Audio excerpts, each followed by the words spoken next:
Hello, everybody. Welcome back to the stream. My microphone is still working, but my camera has still.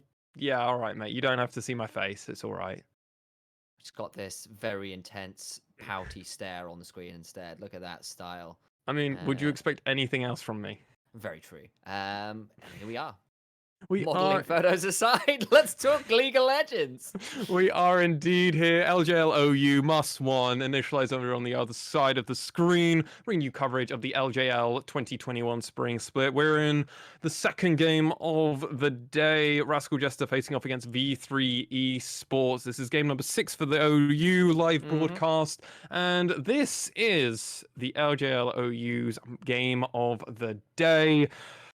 Rascal Jesters have been very much surprising us over the first few coming weeks, but now we're kind of expecting them to be one of the top teams coming into playoffs. V3 Esports obviously regaining their crown, but sadly, last time these two teams met, V3 Esports weren't able to beat the Jesters, and this is a rematch territory. And Initialize, I can't help but feel like maybe the Jesters are slightly favored now. It's an interesting one, isn't it? Right? Because V3 won that last game and looked good doing it. Mujin was fantastic. We saw the team comp work really, really well. It was a smart comp. It worked very well. The problem is the Jesters have been very good at kind of catching people off guard in draft with some weird picks themselves, particularly from the jungle, where Hatchametcha has been very willing to wait till last pick to get something that really screws over the opposing team's draft. Yeah, I mean that pick that specifically that was really important for Hatchametcha in their previous show match was that Skarner going on to Hollow into the backline, not caring about anybody or Mujin on that Nidalee. That was all the way back in week 3. This was when Rascal Jester kind of very much cemented themselves as a playoff contender, but that week as well they did lose a rather heartbreaking game to Crest Gaming Act, which was a 42-minute slog, which I remember casting, and that was A bit rough. bit of a grind, that match was. But hey, Rascal Jesters definitely are showing that they've fixed some of the problems in the background, that now communication is very much there and they are all on the same page. And Kunatu specifically is no slouch at all and has been more than happy to play against Ebby or Cog, who are definitely seen as some of the higher up top laners. Initialize, where is this match going to be decided? Is it just going to be the junglers facing off against one another and then we're hoping that everybody just passes? Or is the Rascal Jester bot lane going to just be too much for Hollow and Reiner? That's what I want to talk about. Let me give you some stats, Lexi, Oh, I love them. specifically from the AD carry role. Let me show you some of these DPM numbers. Sol currently has the highest average DPM of any AD carry at 745 DPM, which is obscene. The next highest is Honey at 670, then Utapon at 530. You look at the damage percentage. Wait. What was the first place one, and what was the third place again? First is 745, third is 530. And 530 is very respectable, may I add. Very much. This is, and then you look at that and we say, who are we against? We're against Hollow, right? Hollow is down at 443. He's kind of in the middle of the table. That is a discrepancy of 300 odd DPM. This guy has been on absolute tear. He's got about 35% of his team's damage share, for crying out loud. He has been hard carrying over the recent weeks on one or two of these picks. The Ezreal in particular has been pretty brutal. His Senna as well has been very, very good. And the problem is, it's not even just him you need to be wary of. But at the minute, Sol has been putting up some truly extraordinary numbers. He's been doing this on a variety of champions: the Kai'Sa, Ezreal, Senna, Aphelios, Kalista, and Xayah, winning on all of these champions at least once. He has sadly lost 2 games on that Kai'Sa, but we'll get to see which one's going to come out. Well, actually, no, he's only lost on Senna. Yeah, he's only played 1 game of Senna so far, and he's lost on it. So lost the one. I thought he played more than one. Huh, there we go. We'll have to wait and see. Maybe he'll play another one today, but so far we didn't see it. His last game obviously was that Senna. Oh wait, no, he just played Senna. Dude. Yes. No. That was Hollow. That was Hollow we just saw play the Senna there. Yes. Sol has only played Senna once and sadly lost on it, so we'll have to see if he's able to regain it. I mean, Recap has been having a pretty good time, and this is against Ace, who has been able to fend off a lot of competition recently. Yes, he has. I've got quick look. He's played twice. 1 win, 1 loss. Got the Hawks win. Was the most recent one. Was only did that, so it was a couple of weeks back. So yeah, but got that one confirmed. Thank you very much, production. And at this point, yeah, I tend to agree. The thing is, it's not like V3's bot lane is sloppy either. Reiner is right up there as potentially best support in the league, and Hollow, for being a rookie, has been impressing us, largely speaking, even if he's not quite up there with some of the likes of Utapons or perhaps Sol at the minute. He's certainly been no slouch. No, he's not been here. This is obviously Hollow coming over from the Challenger League over in Korea. This is his debut as a professional player in the main league, so he's been having a pretty good showing so far for himself, but this is definitely going to be a test, and rather reminiscent of probably players that he was watching being played of Sold and Secret and being like, one day, hopefully I'll play against them. Well, as it turns out, a ton of fate means you'll meet them in the LJL, and you'll meet them this week, actually, almost right now. And if I'm fair to say, Initialize, I think I'm ready to get into this pick and ban phase. I think I am as well. Let's take a All wait. Right, let's get into it. And we're going to come in with Rascal Jesters on the blue side, V3 on the red, with Kinatu, Hachimecha, Recap, Sol, and Secret making up the Jesters lineup. For V3 Esports, we've got Cog, Muujin, Ace, Hollow, and Reiner. Indeed. And the little thing I do want to call out as well is Rascal Jester obviously picked up a new coach this year, a guy called Vical, right? And this guy is... Listen to this guy's pedigree as far as like coaching people he's coached for. He has coached for KT Rolster, Starhorn Royal Club, who became RNG. He was the coach for Top Esports, who you might remember from the LPL as well. He's done Kongdu, he's done Supermassive, he's done All Knights, who were very close to going to Worlds last year and were kind of expected to win instead of Rainbow 7. And now he's on Rascal Jesters, not Rainbow Jesters. And so this guy's got a hell of a coaching pedigree and seems to have done wonders with this team so far. Absolutely. I mean, if this is the kind of team where if that's the kind of history that a coach has had, obviously that's the pedigree they're going to want and they're going to be asking from their players. And Rascal Jester, they might have had a little bit of a shaky start, but shaky starts don't matter if you're able to figure it out moving through the split. And, well, Sol is going to play center. That's a defining factor. Yeah, first pick on that champion. It's certainly done some work before. We've seen people hard carry on the champion. We'll see what Secret gets to pair alongside it, because one of the joys of Senna, much like Kalista, is you can really empower your support by the fact with Senna you get to farm with them. With Kalista, of course, you get to, give them an engage and escape at the same time. V3, though, will respond with a Renekton for Cog alongside an Aphelios for Reiner, who is, in fairness, a truly exceptional Thresh player. And I wonder whether that means they might be looking towards an Aphelios pick to counter this Senna. I am waiting for people to start respecting Kinatu as a player in the top side. Whoa, okay, we're seeing a Sion from Kinatu, maybe. Right. Wow. Or that could... Oh, no, of course, that could also be a support, right? It could potentially be a support, right? I mean, Mickey X over for G2 certainly showed off the tech there where you...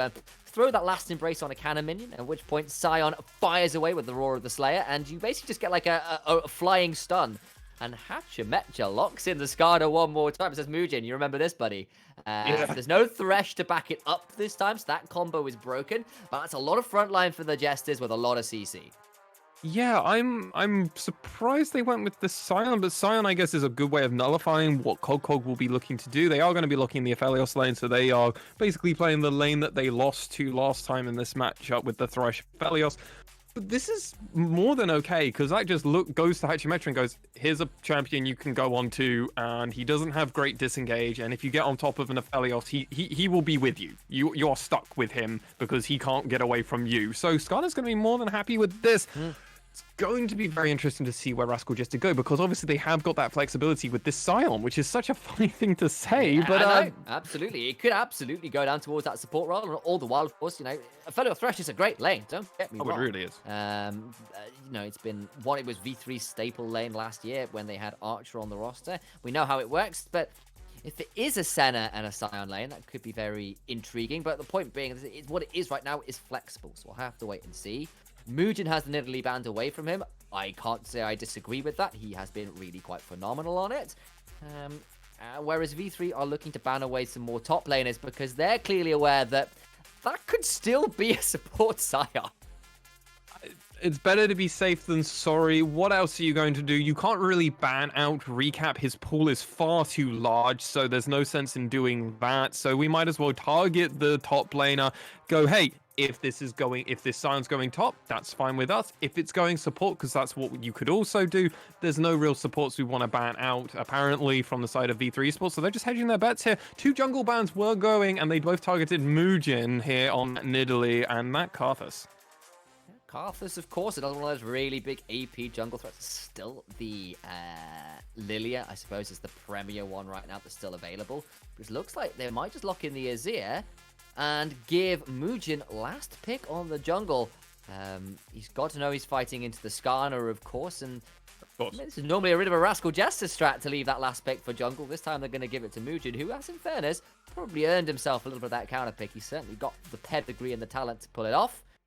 Jesters now, though, do need to round out their composition. They're looking for a mid laner, and then either a top or a support, depending on exactly how flexible Rascal Jesters are with the Sion. Yeah, it's super interesting that this is the direction that we see V3 going in. I was half expecting them to actually have a response with the jungle and go, okay, what we'll do is we'll pick our jungler here. I'm going to keep going. We're going to pick our jungler here and then allow Ace to get the counter pick. But I guess they're like, hey, Ace is normally better at doing this. We'll have Muujin have that counter pick. And I kind of do follow along where you're going. We see Soul get his very common Syndra pick. We've seen this man play Syndra multiple. Okay, so with Volibear, so that means it's either it has to be Sion support, meaning we're getting Volibear top lane, which means Kinatu is going to Kog'Og and says, I'm counterpicking you. You literally disrespected me. I'm going to counterpick you. I'm going to slap your crocodile, because guess who outscales the crocodile in every facet? Volibear. Volibear is very good against Renekton post 6. You do need to get to 6, but both champions get big. But Volibear offers you more utility. It's a lot easier to gank, and we've also got a no, we haven't got a Kindred. It's a Kalista coming in. You're one of your favorite champions. No, it is a Kindred. You had it right the first time. Oh yeah, I was right. you got it right the first time round, and then when you got it, you heard it. I love it. But yes, Muujin has gone towards the Kindred. That was the last pick. It is locked in. It is all about getting your marks early and trying to be aggressive. Kindred with red buff is frankly disgusting. You can do really, really dumb stuff with that, and of course the mounting dread on the E.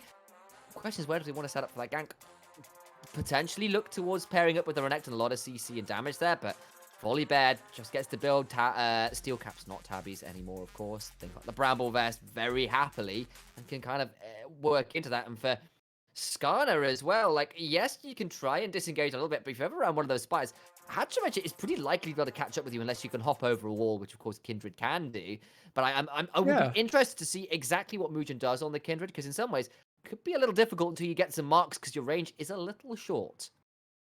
Well, and if you don't even get those marks, because that could be a huge issue, Hachimechi could just be looking to aggressively invade you. A lot of the top tier junglers were banned out in this pick and ban phase. I actually really love how Rascal Jester played this, and I think Muujin was kind of scraping the pool. She's not seeing a lot of play at the moment, is Kindred, and part of that is because the idea is that she just takes a little bit too long to get online unless you get further ahead really early on.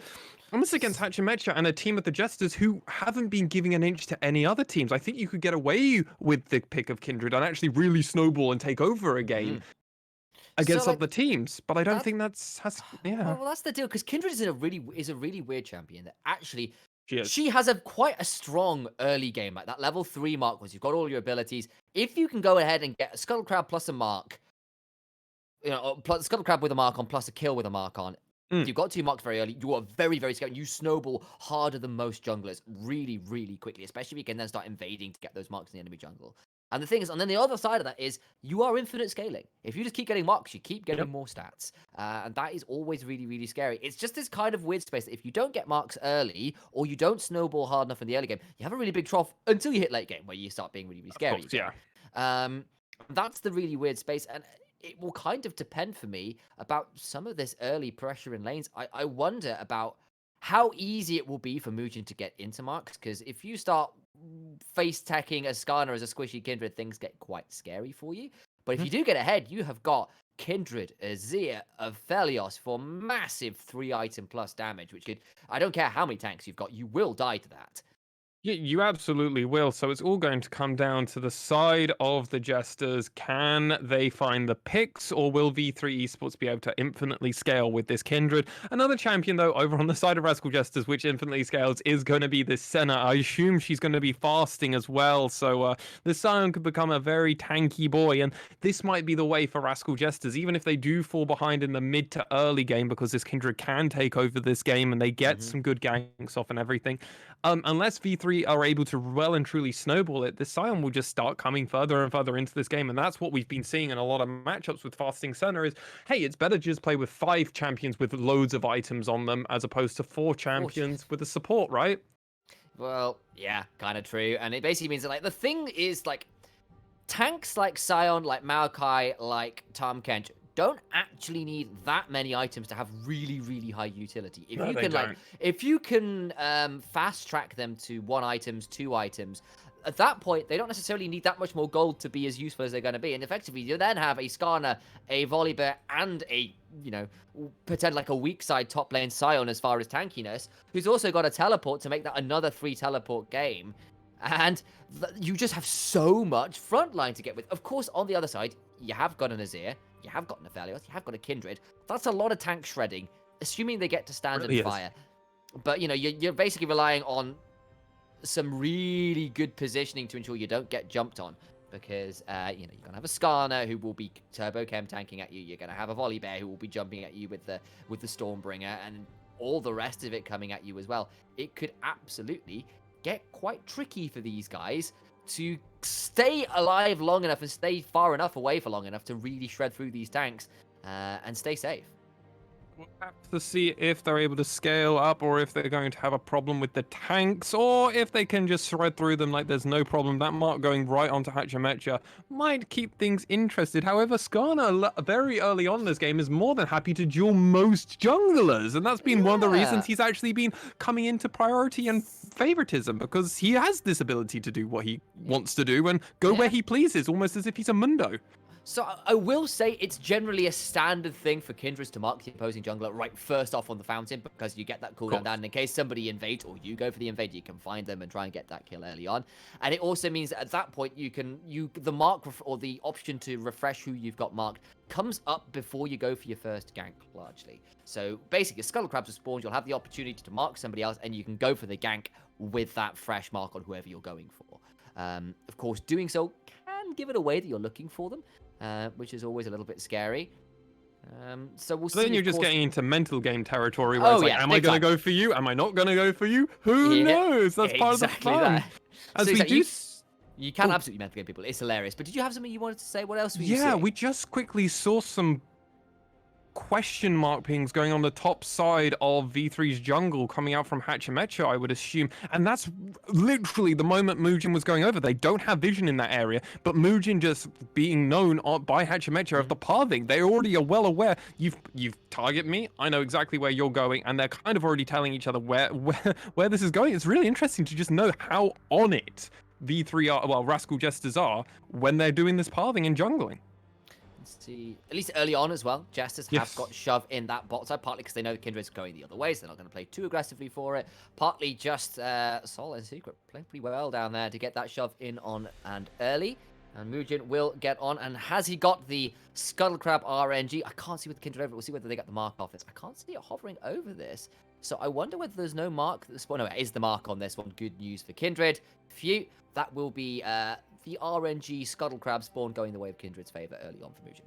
Yeah, it would have been very unfortunate for Muujin there if they didn't get the free mark that came through. Normally, you hope that it goes on one of your jungle camps, or if it can always go on to one of the Scuttle Crabs that you're pathing towards. It's beautiful when I've had the games on Kindred where all your pathing just never works out, and it's like, it's so annoying. It's like, exactly. Where is it? And then you just look at it and go, oh, it's on the enemy side. Oh, it's on the Scuttle Crab, but they've already just taken it. Oh. And then it's like, and then next mark's on. Well, it won't actually end up on walls, but it's like, okay, on my my top laner is under tower, and the mark is on Gromp, and I cannot go for it. That's really sad. It's like, okay, well, I guess I'm not gonna get anything done here.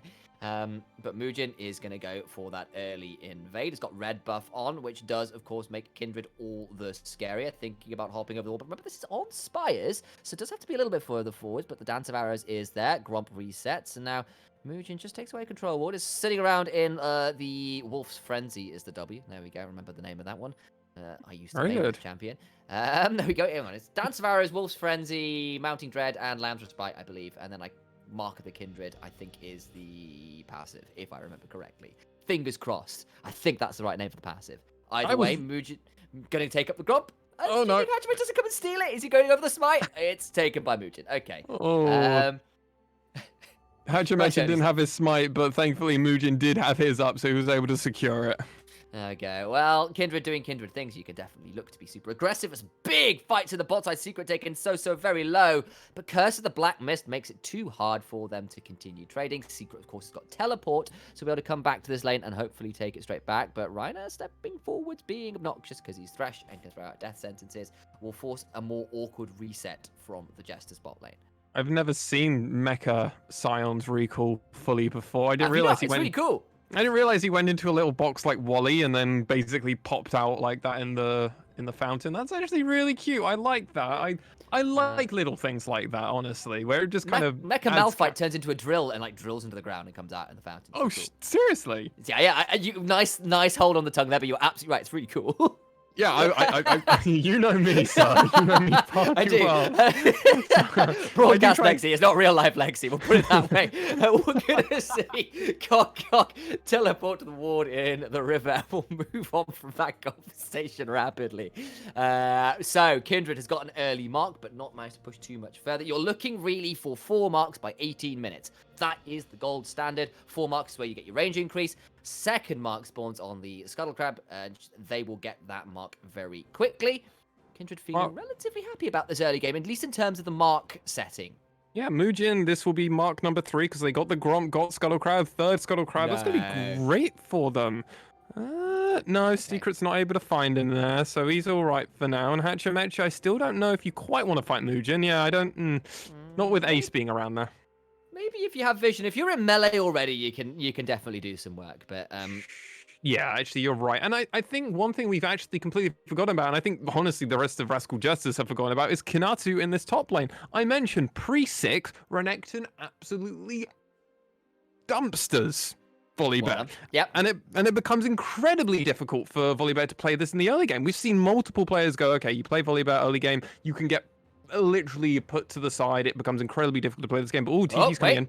Here come the TPs. Rascal Jester spot lane in trouble. Sol flashing away. Ace goes in looking for that shuffle. Has used it and gets first blood. Now Secret is in trouble. Flash away from the Scion who's trying to run away as fast as he can. But look at the speed from Hollow with Onslaught and Crescendum running. Does find the double kill down there, or the 2 kills rather, coming over. 1 for Ace, 1 for Hollow. And now Muujin is around this top side to try and make it a play on the opposite side of the map as well. But look, Recap is rolling up. Kinatu is going to have to play this super well. Dominus is popped. Muujin trying to get as much work done as he can. Has not got enough damage. Cog slices it out of the way the other side. And they get kills across the map. 3 early kills from V3. 1 in top, 2 in the bot lane. Oh, my predictions are looking very happy at the moment, but we'll have to see how the rest of this game does go, because an early game lead for V3... the 3k gold as well, 2.5k gold at least comes in. Let's see this replay. Scion does have ultimate for all of this, so Secret does decide that when he gets into a spot right here, he didn't want to. He gets interrupted by the wall. Ace, that's so frustrating. So I wanted to see that. I wanted to see that because I was like, wait a second, why didn't he just pop the ultimate and get out? I thought Ace had stopped it, but I didn't want to make such a hot take like that and then appear like an idiot. No, I should have been confident with my guns that it was cancelled. Ace, you absolutely hard carried that bot lane fight and got them there. Obviously, Cog was never worried because if anything happened, Lance Respite gets popped, bang, Muujin protected it, and it's all fine. Oh, he is so dead. The E comes through, he gets pulled back. There'll be a little flip around. Out comes the they've got it, they got another stun. But wait, the Lance Respite! Flash in from Muujin, saves the mid laner. But that will be summoners down for Muujin. That is potentially punishable, but well done from a jungler to make sure Ace doesn't go down. Flash and the Lance Respite specifically down. That is 2 huge points of pressure for Mugen. Being able to flash and then get really into the middle of things. That's how you can tower dive early on as Kindred. I think that's 5 now stacks over onto She has them. 5, or they have 5 marks right now. That is a massively snowballed Kindred. Got the 1 assist, yes. The CS is pretty even, but those stacks are huge. That is the first range increase, is the big deal. And that puts you up to being significantly easier to play team fights, because how close you need to be to auto attack is just so much bigger, and you get a lot of stats for your dance of arrows, for your mounting dread, with the crit rate particularly, or crit damage rather, particularly on the execute damage. Loads of stats which just make Kindred so much more deadly. She's got Herald as well. Cog and Mugen looking to push in a little bit further. Look, they've already got 2.5 plates. That's the likely first turret. And V3 already up about 2,000 gold. Great plays all round. I will call out Hatchemecha didn't turn around Ace's model at the end with a little bum flick, which I think was potentially a mistake. Might have given them enough space and prevented Mugen from getting in, but they didn't do it, so what are you going to do? All the while, though, Rascal Jesters are going to shove in this bot side and try and get up. And, they do scale pretty well to the Jesters. They're always going to have a tanky front line. They're always going to be a bit difficult for V3 to disengage from. But this completely abandoned this top lane. Kinatu has walked all the way down since his turret was taken, and now he's recalling because they can't get anything. Exactly that, and so they lose 2 turrets. They'll try and trade it for 1, but I don't know how easy that will be. And 2 turrets in the matter of moments, and V3 off to an incredible start right now. So much gold onto this top jungle duo, and they already kind of got the teleport flank to stifle what was going on the bot side and get some advantages there as well. They will at least trade for this turret down in the bot side, so that's something back. And it keeps the goal to about 2,000 in V3's favor, but that is a big lead right now at about 11 minutes into the game. Yeah, and the bot lane of V3 isn't anywhere near as far ahead as you would assume them to be. Secret has been farming incredibly well on this Scion, even with melee range against an Aphelios. Aphelios' early damage isn't good enough, and it wasn't good enough to protect them. What item did we actually see? As I saw a turbo chem tank get brought there first, and then I'm not sure what else. Did we get the Frostfire Gauntlet, or is it the chem tank? I'd like the Frostfire personally a little bit more. I don't really think this team needs the extra engage when you have the Scion ultimate. It's an interesting call, because I could also see chem tank from Skarner and Volibear at the same time would also be really terrifying. Oh my god, the triple chem tank just running at you really fast. Yeah, so the thing is, I can sort of see that, and it's going to be the Frostfire Gauntlet from Scion, which I think, largely, I probably do agree with you on that one, because obviously, Scion's going to be able to get in really fast by just popping the ultimate, right? He doesn't necessarily need the chem tank to keep running, and we'd rather have that Frostfire. Mugen gets another Scuttle Crab and is continuing to be relatively scary on this Kindred. Decided to stop off before completing the Mythic to pick up that QSS. Such a big deal when you're versus Skarner, so that tax has been paid. And the blue buff will be stolen. Ace won't get a hold of that because clearly Mugen is the true carry of this game. Kinatu has just got to kind of be at the mercy of V3 now in his top lane. The rest of his team still haven't really given him any form of assistance here. It is going to be useful for them. If you look at that Kindred mark, it was over on the enemy side Gromp camp, so weren't able to do that anytime soon, but looks like it's just been reset again.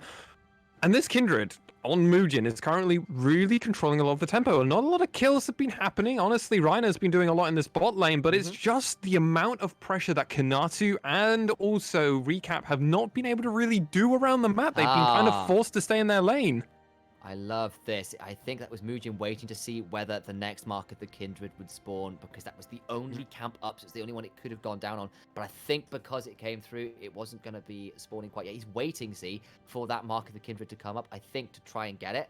But instead, here comes the fight onto Cog. Flash in, flash out, but there's a Dominus, and they'll still pull him back. They're going to come on with Nap with the Stormbringer. Sol gets that kill just before the Infernal Drake spawn as well. Massive pickup. Yeah, and Kindra's just not there. She was waiting on that mark. Understandably, that would be 6th mark, of course. You're very, very close to that 7 mark start, but now Hatchemecha's in trouble. Just gets to walk away, though. And instead, the stays come through onto Ace, who gets brought down. Secret gets that one. And V3 get caught napping in the other side of the jungle.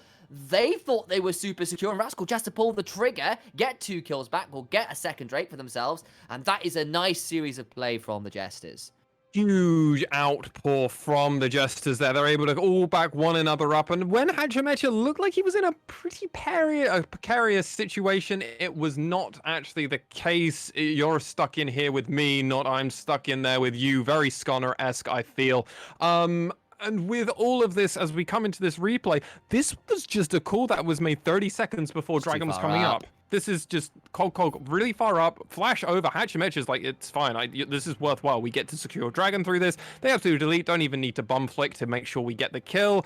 And Reiner makes a really good hook onto Hachimecha, but they don't have enough backup. Hollow's just not with them for the beginning of all of this. And when he does come around, it's far too late. Reiner's already going to get away, but sadly they lose Ace in the process. And well, I mean, Ace shifted in for Recap to land a Scout of the Week through both of them, and Kinati to come crashing down with the Stormbringer. And it's like, well, that was never going to work out well from that point, and the gold kind of comes back to about 2,000, considering it was starting to extend a little bit beyond that. Gives Jesters the word I'm looking for here, a slight goal, a second Drake. There we go. That's what we're looking for. It's buying them space, it's buying them time, it stops the snowball, and it's starting to make V3 kind of a little bit wary about these Dragon fights, because they would like a couple more items before they really look for 5v5s, I imagine. And they are a little way off those mythics, which have been completed for Jesters right now, though I'm sure some resets will come through. Kindred in particular has managed to get Kraken Slayer plus the QSS, which is great for them. They're level 10 as well, one of the highest in the game.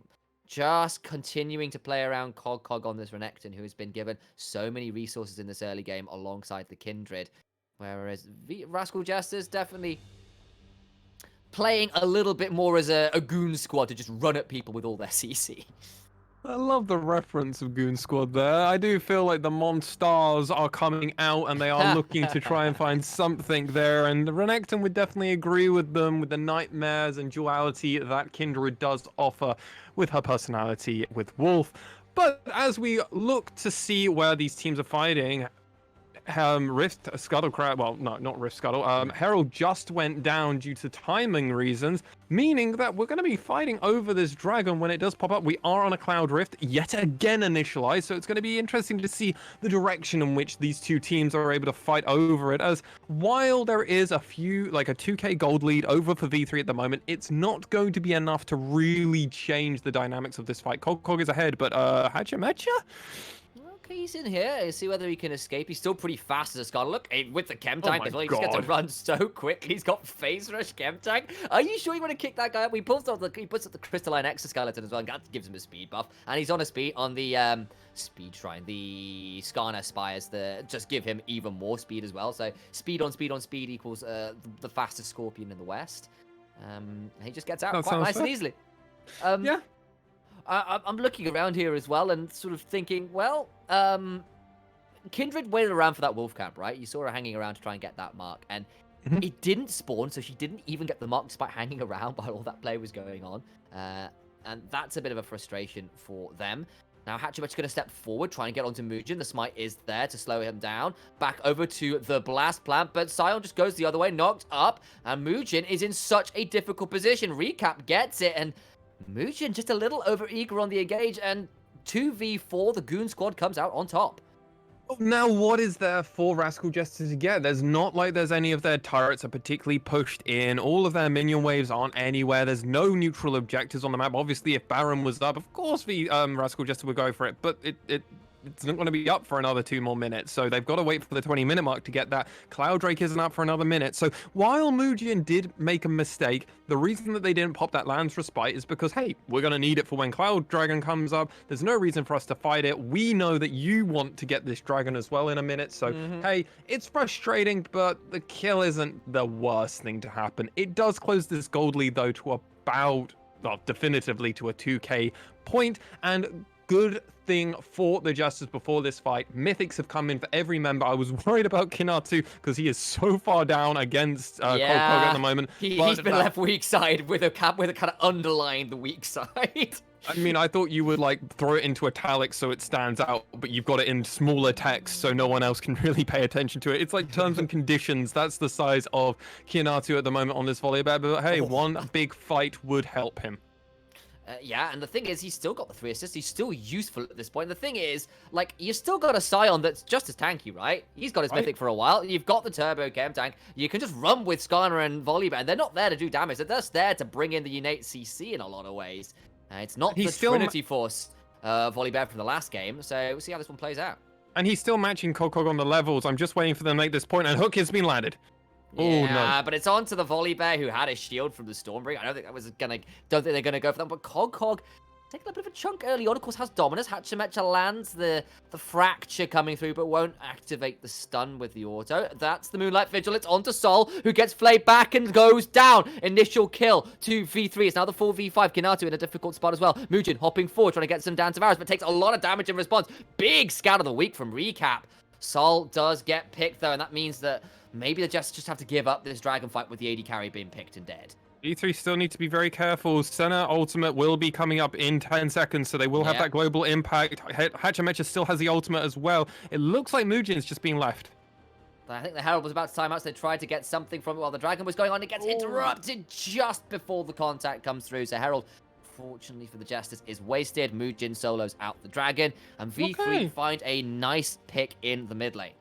That was well played by V3. It looked like a lot of that fight was going in Rascal Jester's favor. They were very much positioning and controlling a lot of the vision around there, but V3 were able to find a pick, prevent, obviously, Senna from being able to do anything. And the moment they lose Senna, so much of their power is going out. A lot of their longevity, it comes from Sol in these fights at the moment. And without him there, they have to just give it up. This was a beautiful max range hooks from Liner, but we expect no different from one of the MP. Look, actually, our summer MVP. This is just one of the best players in the league, and he really turned it up. I was thinking at one point, Kinatu could have turned around and tried ulting into the members of V3, but that's a very risky coin flippy kind of thing to do, and the safer thing to do is just ult away. You don't have to use your flash, you don't have to use your teleportation, and unless everybody on the team is fully online and ready to go for that play, and you hopefully have Sol to at least send an ult across the team to protect everybody, it's going to be a very risky play, and what you're doing that to make sure you don't lose the dragon. Yeah, and that was also, like, that was basically, that was the Gravitum Moonlight Vigil. So good. And the hook at the same time. So the hook lands, then you activate the Binding Eclipse. The in comes Scion, never mind that. Ace trying to flash away, but there's only so far you can flash. Scuttlecrab comes across to be a stunned target. Secret now in a bit of a difficult position, but Hatchemecha's onto Ace, who's trying to QSS away, but there's so much damage. The Lamb's Respite does come through. Secret has gone down into the zombie form, but it's already 2 back because Nap comes through. They'll make it 3, and in trying to save Ace, they lose more members, and that is jungler, mid laner, and support dead in trade for a zombie Scion who has got himself a teleport to come back in, and that's looking like Baron off that really over-eager engagement V3. Rascal Jester was just like, hey, Secret, whenever you can get a pick onto one of the squishies now, just go for it. We will just try and back you up as best as possible. Secret was like, I see Ace. And they're like, okay, let's just go for it. He immediately indexes. Ace, for some reason, goes into the blue side jungle, which boggles my mind more than anything else. Watch how far deep is. Look at where Secret is. He's channeling it. They don't have vision. They immediately see him. Ace then flashes away. I think flashing into the Baron pit would have made far more sense from this Azir. I understand what he's doing. He's trying to zone himself out. But the moment that he's in this deep fight, he can't do anything. And now all the members of V3 are just getting absolutely picked apart because guess what? You're in a choke point, and Rascal Jesters are choking you instead of you guys choking them. You got engaged on. And as you said, Initialize, they can get this Baron. They have a teleport Scion. It looks like Scion doesn't actually have this. Secret wasn't getting up in time, so they really busted down that Baron. But when you don't have pressure from any of the members of V3, it's not surprising. And I would now argue Rascal Jesters are actually they've turned it. They're slightly favored. I kind of agree. Mujin's struggling to stay alive in these team fights, and we kind of said this might be an issue. It's like, okay, if these guys can survive, it's all well and good, but you've got 2 turbo tank carries running at you in the Volibear and the Skarner. You've got Scion running at you as well, and like, who actually sits in front of these guys running at you, and how far away can you run? Like, Ace burned everything to try and escape there, and still wasn't far enough away. And it's the question about who dies, and people like this getting pulled out with a decimating smash, and everybody going in. And just look at the HP bars. Kinatu goes over the wall and does survive. He is just alive. Reiner is as well, but that's just a lot of low HP bars, and the turret falls. But fortunately for Kinatu, he can just retreat and find his way back to safety. 12 HP. Jeez, does Seriously? Kanatu live on? Absolutely. What a phenomenal performance. At that point, it's just like instincts took in. He came over, immediately ulted. The ult saved him as well because of obviously the extra growth in size and health that you get and tenacity. So really helped him there. I mean, that's a little bit lucky, I'm not gonna lie here, but at the same time, it allowed them to get that engaged. They got the turret in mid lane, and then they were able to back out safely. So, another win for Rascal Jester. Also, have to call out that, well, we've been kind of keeping our eye on the Kindred and the marks there. There is another hyperscaling soul gathering champion, namely the Senna, who is over 80. So I think she's at 89, 90 last I saw, which is 4 of those range increases and a lot of crit percent from all of that. So she is well and truly online with Kraken Slayer and the Rage Blade as well. So it's all well and good trying to disengage from all these tanks. But if Recap and now Sol this far into their game are being left untouched, this very squishy lineup of V3 in a lot of ways will get blown up. Got about a second till this Cloud Dragon, and this would be Cloud Soul point for the Jesters and second rate for V3. So I think we're about to see another fight, Lexi. Oh, absolutely. I think we're about to see a fight here. Mugen is already coming around, and it looks like it's going to be a front-to-back one, which always favors V3, the Rascal Jesters, rather. Choo-choo, lands so much damage even though they shove him away. Recap gets Rhino straight away. That's the front line, kind of dead. In goes Kinatu straight after. Cog trying to slice and dice, and Ace falls. The Emperor is dead. All hail the new kings. Rascal Jesters keeps standing forward. Cog towards the backline. Hollow goes down, and Mugen has escaped, but everybody else is dead. That's 4 for none. And as I said before, I cut myself off politely to let you go for your role of play-by-play. I was trying to more poignantly put, the Jesters want to do a front-to-back team fight. This is how their comp wants to do it. You need to try and find a pick onto one of the members of Rascal Jester beforehand, ideally onto Recap or Soul. They weren't able to do this, and you just look at this. This is front-to-back. Secret's just like, can I ult, guys? And they're like, yeah, sure, go for it. We can't lose this now. They immediately get it onto Ace. It landed, but it didn't matter. Whether it landed or not, the damage was going to be coming through. Secret was always going to flash over, and the members of Rascal Jester just kept going, dive. Can't get far enough away. No, and look at that. The Skyroll is used as secondary engage, which is kind of insane. Soul just like takes out the crocodile at the other side of it. And you kind of see, like, the Scion actually does a surprising amount of damage if he hits. They did that, and then the Railgun comes through despite the Emperor's Divide being there. You can't block the Railgun. And yeah, just a lot of work. And V3 can't disengage hard enough, it feels like. And maybe they started the game pretty well with some nice snowbally stuff, but they could never get the lead beyond about 2,500. Couldn't really break this game open. And at this point, it's enough tanky members and enough damage on the members that matter to make V3's job in these team fights so difficult. It made everything more difficult, and the fact now that they don't have to use the engage that you're expecting them to use, well, obviously that being the Skarner, who has the Hexa Flash, pops his abilities, and then immediately has the rune has actually disappeared from my head. But obviously getting to go in Phase Rush, thank you. Obviously he can pop that very quickly, and then with just popping 2 abilities and his Hexa Flash, he'll immediately have it. So Skarner can run at them. Hey, if that's what V3 are waiting for, Rascal Jester are prepared for it. They have a Scion who can just run at them very fast as a choo-choo train, or they have Kinatu who can just be a flank volley bear. We've seen that be done before, and now we're starting to see the patience that Kinatu showed in this early game, not trying to return to the base, not showing the rookie tendencies that we've seen from a lot of players before, where they go, no, I need to fight, I need to try and prove that I can do this. Kinatu was like, I'm gonna give up 2 turrets. Like, I'm gonna walk away. I'm not gonna keep fighting you. I died once when I tried to stay a little bit. My team is more than happy for me to give up 2 turrets in this top side, and this patience that's come out has allowed Kinatu to come back into this game and has been a critical member in a lot of these team fights. The Cog's lead is almost nullified now because of what Kinatu is doing in these team fights, and Cog looks kind of like... This feels like the second game we've seen this from V3 versus the Jesters, where they've indexed into getting Cog super far ahead with Mugen. And don't get me wrong, Mugen and Cog got a long way ahead. They really did. And on the bot side, what was supposed to be, at that point, Sol and Secret getting ahead, kind of got teleported on it. It looked kind of bad. The problem was that post mid game, the Jesters basically with Skarner again just go, yeah, well, you've got a lead, but it really doesn't matter if all your carries kind of spend their life CC'd and running away from all of our tanks. It's pretty good regardless, Look right? how fast this guy is! What is that? I'm hearing Jaws music go dun dun dun dun dun dun. This is amazing! Muujin's like, I can't burn QSS, not yet, and they're still going to keep going. The last embraces onto Reiner. He's going down as Kinatu slams down with the Stormbringer. Reiner is there. Muujin is chunked out, has got the QSS, but didn't burn Lamb's Pipe or Flash, which is kind of critical. And I cackled my way through Hatchemetcha, being just ridiculously fast. This is a horror story. A ginormous Scorpion is running around the innocent men and women of V3's team comp. Hatchemetcha once again zooming Mojin out from the fight. Hollow gets a lot of chakrams. Can't quite find the Calibrum auto to get even more damage back from that, but Sol's here to heal them all up. And once again, they're going to move straight over to this Baron and say, yeah, come on, please fight us. We'd love to take this fight to you. They're going to clear up the vision and start baiting because V3 are going in dark and Muujin really cannot be the one to taste tank.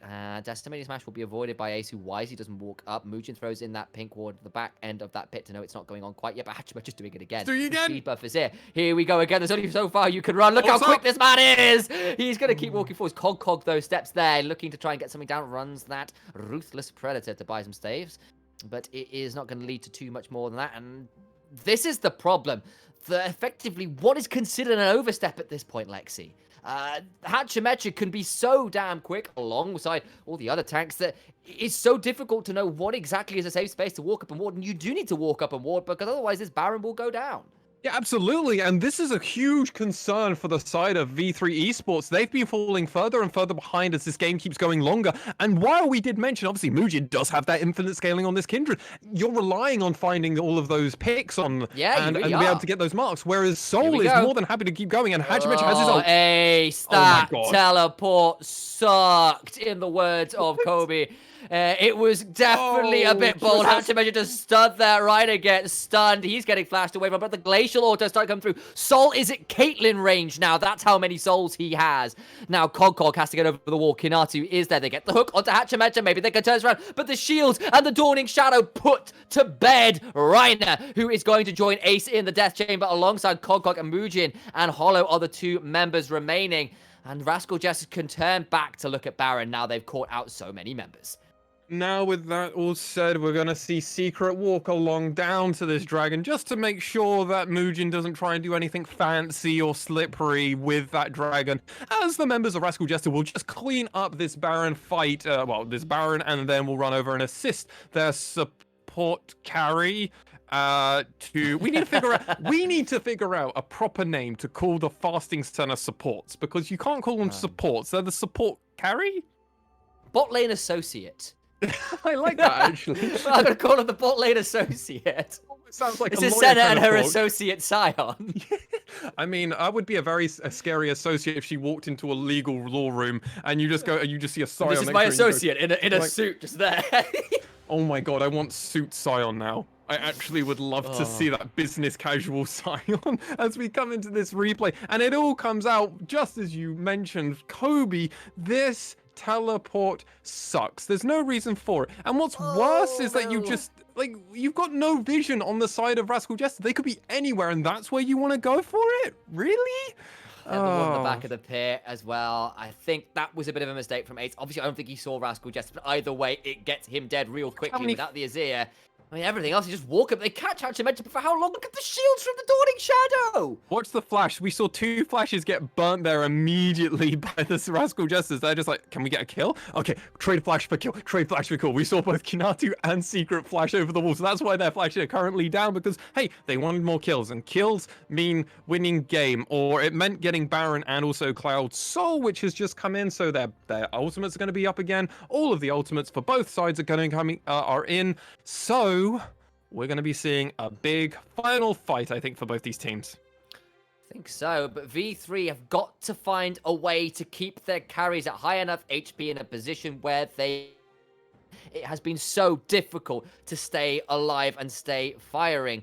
At this point, they're just starting to chase people down. Cog isn't safe. He might be the front line, but he's not a particularly tanky one at this point. The autos from Sol are hitting from half a screen away. Recap lands another pair of Scout of the Weeks. He's been hitting a few clutch ones through this game, honestly, even if it's not really been so much about the mid laner as it has been about these tank engage and this Senna putting out pretty disgusting late game damage. But 34 minutes in, 15 kills to 5, Cloud Soul to nothing. Baron buff on, Rascal Jester's break in the mid lane as well as the bot lane, which has already fallen. And V3, you've got to find something now or it's too little and it might well already be too late. Pushing in here. Oh my god. Days. No! Sol, that is disgusting. Just solos him out under his own Nexus towers. Throws the Dawning Shadow and Mujin goes down as well. And that is a triple kill to Sol to end it all and to seal V3's doom. And Ace, clean as you like. V3 couldn't even pull the trigger because Sol did it down well for them. And Rascal Jesters tie up V3 Esports at second in the standings. And they do it with a 2-0 head-to-head. That is what I call style. Absolutely. They have all the style, and V3 had none of the grace there. Nobody here has a funny face. I'm not going to completely flame somebody. But, I mean, Donkey Kong rap coming true there. Rascal Jesters well played in every point of this map, and what a performance from them.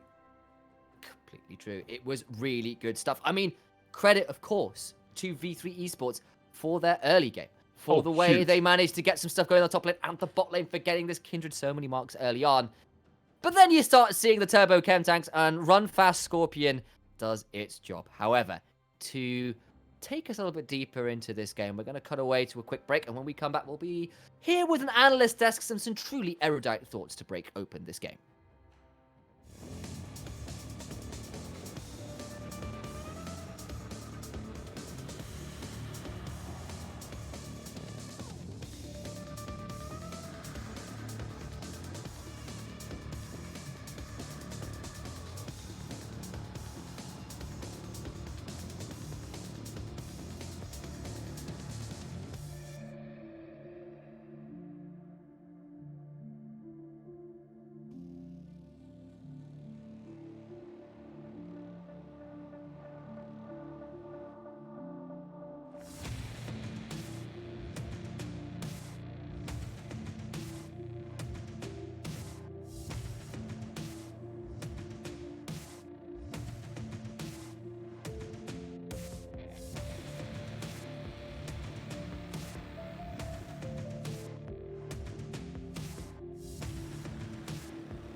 Hello, everybody. Welcome back to the desk. Lexi, Alex, Moss, one are names I all go by. Of course, Samuel initialized Hapgood. Welcome us back. And we just saw game of the week for week number 6 for us at the LJLOU. And that game did not disappoint us at all initialized. We got to see both teams pull into leads, obviously one over the other. It was a back and forth game. And the early part, it looked like V3 Esports were going to be in a pretty commanding spot. Yeah, I think that's completely fair to say. They managed to win big on two sides of the map at once. The teleport behind Secret and Soul, who shoved in early on, got them kills onto both the Senna and the Scion. The wall killed off the Senna, and it blocked Scion's ultimate from getting further. So that was really lovely stuff. Kill onto the Aphelios, kill onto the Zir, all looks good. Muujin is all over the place, stealing camps away from Hatcher Metro, or at least contesting for them, gets loads of marks. He's up to 4 marks super early. They get the Herald, they get a kill top, they get top 2 towers. They pull up to about 2,500, 3,000 gold, and he's thinking, this is fantastic. It's exactly what you want to do with the Kindred early on. It's a great place to turn around the strong side of the map for Rascal Jester and the bot side, and you're thinking, this is great. Cog is so damn fed, so is Muujin with these marks. And then it kind of starts going wrong. Really did. They started always getting caught out. They weren't able to secure a lot of the objectives, which is how Rascal Jester were keeping, or rather preventing V3 from pulling away from a lead. Obviously, they were able to secure that Infernal Drake really early on. They did lose a few members just before that fight. They were like, okay, well, we'll take some trades. They got a few of the Drake. They got a Rift Herald. And it was like, okay, well, maybe this is how V3 Esports have to play this game. They just have to play around the advantage. Obviously, they do give over that Cloud Drake just before a huge team fight where it was just front to back in the mid lane. And this was exactly what Rascal Jesters had been looking for initialized.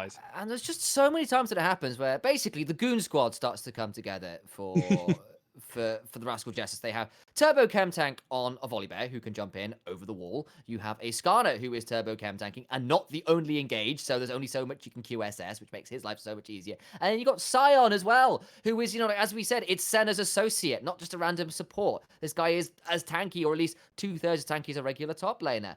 And you just run at people, and you can't disengage from everything. Like, the front line for V3 was what? It was a Renekton plus a Thresh, and we were kind of having this discussion briefly off there. I was like, do we hate the Renekton? And I'm not sure I do. No, but I do, right? but I don't hate it. But I do hate that it's the only frontline, really, because the other one is Reinhardt, who, guess it works well with the Aphelios, but you're trying to disengage from 3 people running straight at you, and you're basically saying, can I Emperor's Divide everything, flay everything, and have Renekton hold enough people at bay? And they really, really couldn't. You saw Ace getting caught out, particularly around that Baron when Rascal Jester did get their first Baron, when he basically, he was like a screen and a half away from everybody on the enemy team. He flashes, dashes, and shuffles to try and stay alive. Everybody else comes to support him, and yes, they save him briefly, but it's like, okay, so I lost a Scion, while you lost an Aphelios, an Azir, and a Kindred. Like, who's taking damage here? Multiple times throughout this game, V3 just opting into front-to-back teamfights, which is honestly half of how their comp wants to do it. The problem is they got picked, they got paired against a comp which actually wanted to do it even more than them. What's great about the side of Rascal Jesters is they have a Scion who was able to get very comfortably into this game. They had Hatchemecha on this Skarner who didn't get at all any pressure really from Muujin into the mid to late game. There was a lot of early game pressure which really did prevent Hatchemecha from doing a lot of ganks, but then after a while Muujin had to focus on making sure things got ahead, and Kinatu in this top lane gave up so much for the side of Rascal Jester. He sacrificed his lane, his farm, and even his body once or twice.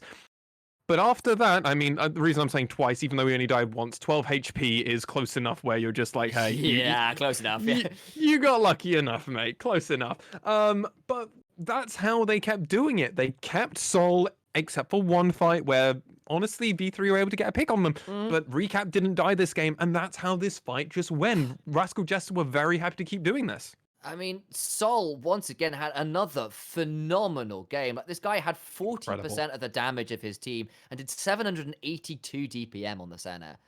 Like, that is far and away higher than anybody else on the Rift by about 300 plus, and that's including his mid laner who did 400 on DPM, which was pretty respectable considering where the game was being played. And yeah, once again, I am really in love with a little bit the way Jesters are drafting right now. I think they're coming up with really interesting answers to enemy team comps. And yes, they're playing well, but this team comp just really took apart what V3 wanted to do, despite them getting early leads. They couldn't snowball because every time they tried to group up to fight, it was a disaster. And that means then, Initialize, with this victory, at the moment, we will be seeing if Rascal Jesters can get another win. And if they can, they will knock V3 out of that second place spot, which they've had for so long. But they first have to beat the Hawks. And I know the players of the Hawks are very confident coming into this week from what I saw on Twitter. They feel very good about this week. So hopefully for them, they're able to pick at least one win. Obviously, their second match will be against Axis. So maybe that might be the more competitive one for them. But absolutely, I'm excited to see this game. But Initialize, yourself, sir, you will be leaving the broadcast, aren't you? You've got real world for today. I've got real world stuff to be doing, unfortunately. Does mean I'm going to be going, but fortunately, you're going to be left in the exceptionally capable hands of Counterfeit, coming in to take my space. And I'll be leaving you guys in great hands. I love how I'm in his hands, even though I'm of the LJL, but it's like you're like, no, Counterfeit, look after this idiot. I mean, I didn't want to say it out loud, but you know, your words. Touche, Initialize. Well, it's been obviously we love having. Well, you are one of the three of us that really cohort that pull this show all together. But how have it been? How has Super Week been for you?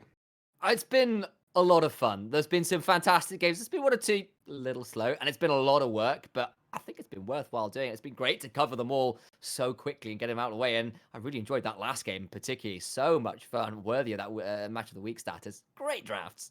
Really was great drafts, great gameplay, and that's why we picked it to be our game of the week without even knowing what it was. We were just hopeful that was going to be a banger. Indeed. Obviously, you can catch Initialize at Initialize underneath his face. Obviously, he does write for Jinx Esports, so you should definitely be checking out those articles as he produces at least 2 to 3 a week normally, right? Pretty much that. Depends on how busy I am with everything else. But yeah, something like that. Done some cool ones on like the roster situations and all the rest of it right now. Absolutely. But with that said, ladies and gentlemen, Initialize will be departing. Obviously, Counterfeit is going to be coming in to apparently be my babysitter. And with that, we will be going to a brief break. Ladies and gentlemen, don't go anywhere. When we come back from this break, we'll be seeing if Rascal Jester can take that second place slot, or can the Hawks regain some confidence and pick up their third win and put themselves into playoff position. Don't go anywhere. We'll be right back after this break.